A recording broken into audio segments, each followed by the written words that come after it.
I was sitting at my desk this morning, just staring at my screen, waiting for an AI agent to finish organizing my calendar and draft a few emails. And it struck me, it's so silent. Silent. Yeah, silent, seamless. It feels weightless. We spend so much time talking about the magic of AI, the software side, the chatbots, the generative video that's like blowing everyone's mind in Hollywood right now, the agents running our lives. It feels like it lives in the clouds, like it's this ethereal spirit made of code. It's the perfect magic trick, right? Yeah. You don't see the machinery, so you just assume it doesn't exist. Exactly. But today, we're going to ruin that illusion. We are slamming right into the hardware reality because it turns out that cloud is actually made of millions of tons of concrete, steel, and silicon. And here's the kicker. It's incredibly hungry. Oh, hungry doesn't even begin to cover it. Yeah. We are looking at the single biggest bottleneck facing the entire technology industry right now. I mean, it's not about chips anymore. It's about having enough electricity to turn them on. So we're doing a deep dive today into a brand new UN report and some really heavy accompanying analysis that just dropped this week. We're talking January 2026 here. The report is titled, Global Electricity Demand Will Skyrocket by 2035 as AI Overloads Grids. And, the numbers in here are not just big. Okay. They are rewrite the global economy big. They really are. And what's fascinating to me is how the industry is responding. We aren't just seeing a scramble for batteries or, a few more solar farms. We are seeing a structural alliance forming between the futurists of Silicon Valley and a surprisingly old school, often controversial industry. The nuclear industry. The one and only. So the mission for this deep dive is to unpack this sudden marriage between big tech and nuclear power. We're going to look at the why. Why do they need the specific power source? We're going to look at the massive deals that just happened with Meta, Microsoft, and Amazon. And we're going to explore this whole concept of atoms for algorithms. It's a kitschy phrase, but it represents a massive, massive shift in industrial strategy. But before we get to the solution, we have to understand the scale of the problem. And I want to start with the number from this UN report that just made my jaw hit the floor. I think I know the one you're looking at. According to this report, global electricity demand is expected to increase by more than 10,000 terawatt hours by 2035. Okay, let's just pause there. We need to unpack 10,000 terawatt hours because that is a number so big it loses all meaning for most people. It sounds like a made-up sci-fi number. It does. But to give you some context, 10,000 terawatt hours is roughly equivalent to the total electricity consumption of all advanced economies today, combined. Wait, let me just make sure I'm hearing this right. When you say advanced economies, you mean like... I mean the United States, the European Union, Japan, Australia, Canada, all of them. Think about every light bulb in New York, every factory in Germany, every train in Tokyo, every refrigerator, every electric car charging in a driveway. All of it. Add all of that up. That is roughly 10,000 terawatt hours. And we need to add that amount to the grid. We need to build a second version of the entire developed world's energy infrastructure. And get this, we need to do it by 2035. That's 9 years from now. 9 years. That is absolutely wild. I mean, usually infrastructure changes of that magnitude take, 50 years? Cool. A century. And the report points the finger squarely at AI and data centers as the catalyst, right? It does. It's the primary driver. And if you look at the trajectory leading up to this, it all makes sense. The International Energy Agency, the IEA, released data showing that data center electricity demand grew by more than 75% just between 2023 and 2024. 75% in a single year. In 1 year. That was the knee of the curve. That was the moment the hockey stick started to go vertical. That's viral growth, but for physical industrial infrastructure, that's unheard of. Exactly. And the projection is that by 2030, this sector alone will account for more than 20% of all electricity demand growth in advanced economies. So you have this explosive, just voracious appetite for power, but you're trying to plug it into a grid that, let's be honest, hasn't changed much in decades. And that's the threat mentioned in the source material, isn't it? That we are literally at risk of overloading power grids worldwide. It's a physics problem. It's not just about, can we pay for the power? It's, can the wires handle it? Can the substations handle it? If you plug a gigawatt-scale data center into a grid that wasn't designed for it, you don't just get a high bill. Yeah. You get blackouts. You get melted transformers. Okay, so this brings us to the why of nuclear. Because I know what you, the listener, might be thinking. We hear about the energy transition all the time. We hear about solar breaking records. Wind power is cheaper than ever. Why not just cover the Mojave Desert in solar panels? Why not just build 1,000,000 wind turbines? We love renewables. We do. And I want to be clear. They're a huge part of the solution. This isn't an either-or situation, but Yeah. AI data centers are a different kind of beast compared to, say, a residential neighborhood. Well, think about your house. You use power in the morning to make coffee, maybe in the evening to watch TV. You sleep at night. Your demand goes up and down. A massive AI training cluster. It runs at 100% capacity. It is crunching numbers, training models, serving queries 24 hours a day, 7 days a week, 365 days a year. It never sleeps. It never sleeps. And it cannot tolerate downtime. If the wind stops blowing for 4 hours or a cloud creates a lull in solar production, you can't just tell the AI to take a break. Right. Sorry, ChatGPT is sleeping right now. That's not going to work. Exactly. Yeah. You need what we call base load power. Reliable, steady, always-on energy. And this is where the IAEA Director General, Rafael Mariano Grossi, he really laid it out clearly. In the analysis we're looking at, he listed 5 specific needs that these tech giants have. And his argument is that only nuclear meets all 5 at the same time. Okay, let's run through those because I think this really explains the pivot we're seeing. Sure. Number 1 is low carbon generation. All these tech companies, Microsoft, Google, Meta, they have these aggressive net zero climate pledges.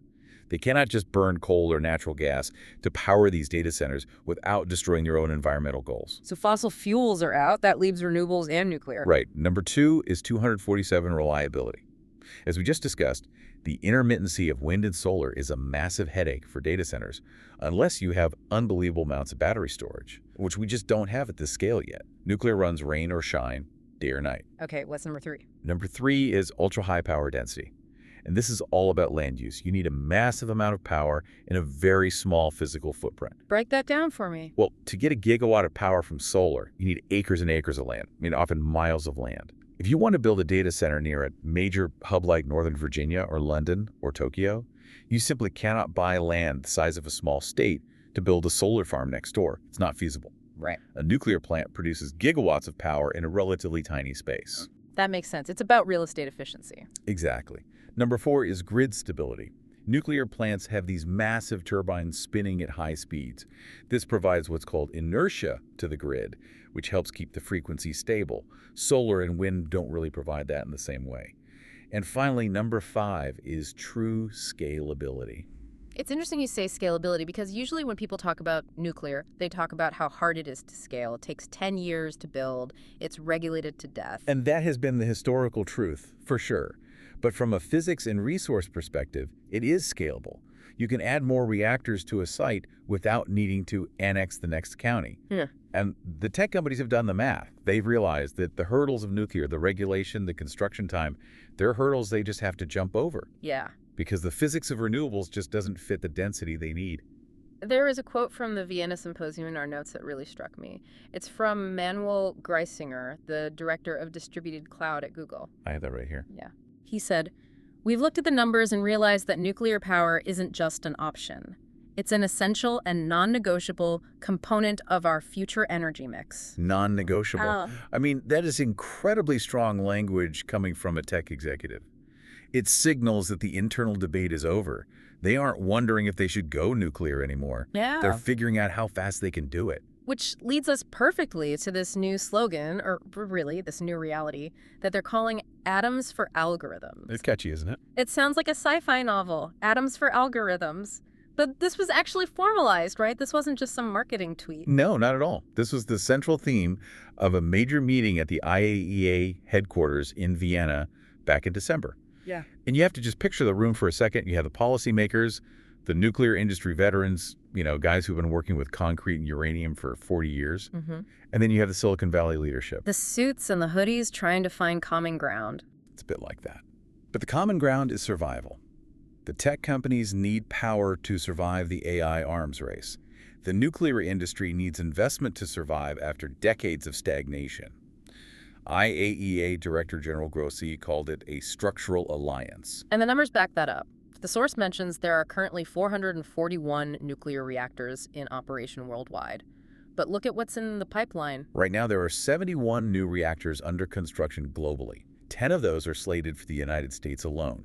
And the tech companies have explicitly pledged to support tripling global nuclear capacity by 2050. Tripling. That is a massive industrial undertaking. It's a complete reversal. If you had told me 5 years ago that Google and Microsoft would be leading the charge to cripple nuclear capacity, I would have said you were dreaming. So let's unpack this shopping spree, because pledging support is one thing, writing checks is another. And looking at the reports from this month, January 2026, the checkbooks are definitely open. They are. And what's fascinating is that each of the big four tech companies, they seem to have a slightly different strategy. They're placing different bets on how to get these atoms. Let's start with Meta, because this news just broke earlier this month, and the scale is it's huge. This is arguably the biggest signal yet. Meta announced partnerships with Vistra, TerraPower, and Oklo.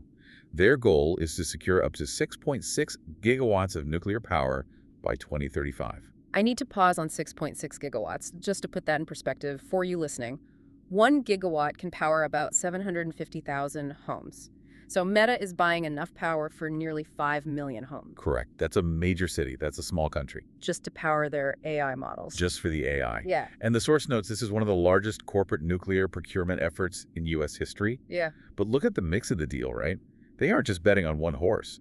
They signed 20-year power purchase agreements for existing plants in Ohio and Pennsylvania. So that's the get power now strategy. Exactly. Give me what you have running today. But they are also providing financing for advanced small modular reactors, SMRs, that could come online as early as 2030. So they are buying the old reliable tech and funding the new experimental tech. And speaking of old reliable, we have to talk about Microsoft. Because their move, it feels almost symbolic. They aren't just buying power, they are bringing a ghost back to life. You're talking about 3 Mile Island. Yeah, I mean, growing up, 3 Mile Island was shorthand for nuclear scary. It was the ultimate cautionary tale in the U.S. It was. The partial meltdown there in 1979 essentially froze the U.S. nuclear industry for 30 years. It was a trauma for that sector. But Microsoft has signed a 20-year agreement with Constellation Energy to literally restart the undamaged reactor at that site. That is just wild. It shows how desperate the need for power is. Yeah. Microsoft is willing to take on the PR challenge of 3 Mile Island because the infrastructure is already there. The transmission lines, the water intake, the concrete containment, it's all there. And the government is on board, right? Fully on board. The project received a $1 billion federal loan from the Department of Energy. So you have the government, the utility, and the tech giant all aligning to turn the switch back on at the most infamous site in American nuclear history. That is a movie script waiting to happen. So you have Meta buying everything in sight, Microsoft resurrecting the dead. Yeah. What is Amazon doing? Amazon is taking a strategy called co-location. So they signed agreements with Talon Energy for 1.9 gigawatts from the Susquehanna nuclear facility. But the key detail here is that they want to build the data centers right next to the nuclear plant. Ah. Behind the fence. Why does that matter? Why not just plug into the grid like everyone else? Because if you plug directly into the reactor, you bypass the transmission grid. You don't have to worry about the local utility lines being congested. You don't have to pay transmission fees in the same way. Yeah. You're drinking straight from the source. It's like building a factory at the mouth of a coal mine in the 1800s. Efficiency is king. Exactly. And like Meta, they also have separate agreements for developing those SMRs we mentioned. And finally, Google. They seem to be betting the hardest on the new tech, right? They are. Google signed an agreement with Kairos Power. They aren't buying from the massive existing cooling tower plants. They are purchasing power from multiple small modular reactors. They expect up to 500 megawatts by 2035. And the source says this is the world's first corporate agreement of its kind. It is. It's a huge vote of confidence in SMR technology, which hasn't really been proven at a commercial scale yet. Okay, we keep throwing around this acronym, SMR. Small modular reactors. We need to explain what these are and, more importantly, when they are coming. Because if I'm listening to this, I'm thinking, great, problem solved, but building nuclear plants is notoriously slow. That is the crucial reality check. So let's define it first. An SMR is exactly what it sounds like. Instead of building a massive custom cathedral of a power plant that takes 10 years and goes billions over budget. Which is the classic nuclear story. Right. Instead of that, you build smaller reactors in a factory. Think of it like building a Boeing 747 or a car. You manufacture the parts on an assembly line, you ship them to the site on a truck or a train, and you assemble them there. So it's the IKEA version of a nuclear plant. Ideally, yes. The theory is that factory production makes them cheaper, higher quality, and much, much faster to deploy. And they're designed with passive safety systems, meaning if the power goes out, they cool themselves down without human intervention. They are safer by design. That sounds like the dream. But dreams don't power servers. What's the timeline? The timeline is tight. The Meta and Google deals mention SMRs coming online as early as 2030. That is 4 years from now. That is lightning fast in nuclear time. Is that realistic? It's optimistic. These things are moving from the demonstration phase to commercial deployment. We have prototypes, but we don't have a factory churning them out yet. But here's the catch, and the source makes this point very clearly using data from Bloomberg Intelligence. Let's hear it. They project that U.S. nuclear capacity could increase by 63% by 2050. That sounds great. But they note that most of that growth occurs after 2035. Ah, I see the problem. Do you remember the UN stat from the beginning? Demand skyrockets by 2035. Exactly. We have a demand spike hitting over the next 9 years, that 10,000 terawatt-hour wall. But the bulk of the new supply, these SMRs, might not fully arrive until the 15 to 25-year mark. So we have a gap, a massive energy gap between the AI explosion and the nuclear rescue. That is the danger zone. We call it the Valley of Death in infrastructure planning. We are racing to get these SMRs approved and built, but physics and regulation are hard to speedrun. If we don't bridge that gap, we have a problem. It's really a race against time. Yeah. So let's try to wrap this up and make sense of it all. We started with this idea that AI is just software, but we've learned it's actually a heady industrial engine that burns electricity at a rate we've just never seen. And that hunger has forced the world's most futuristic companies, Google, Amazon, Meta, Microsoft, to reach back to the 20th century's most powerful energy source. They are actively resurrecting the nuclear industry because, really, they have no other choice. It's the Atoms for Algorithms Alliance, a structural shift in how the world is powered. And for you, the listener, the so what here is profound. When you use that AI assistant, when you generate that image, when you have an agent book your travel, you aren't just using code. In the very near future, that query is going to be powered by splitting atoms. We are returning to massive physical infrastructure to support our virtual intelligence. It's a fascinating paradox. We're building the most advanced synthetic brains in history, and to keep them alive, we have to master the fundamental forces of the universe. It feels like we're closing a loop between the atomic age and the information age. It really puts things in perspective. Yeah. It reminds us that there is no such thing as free intelligence. It costs energy. Here's the final thought I want to leave you with today. We talked about that gap. If nuclear capacity is set to triple by 2050 to feed AI, and most of that growth happens after 2035, are we moving fast enough? Are we going to see a moment where the AI revolution hits a hard ceiling, not because the code isn't smart enough, but because we simply can't keep the lights on? That is the multi-billion-dollar question. Yeah. And honestly, looking at the construction timelines versus the training schedules, it's going to be close. Something to think about next time you ask a chatbot a question. Thanks for diving deep with us today. See you next time.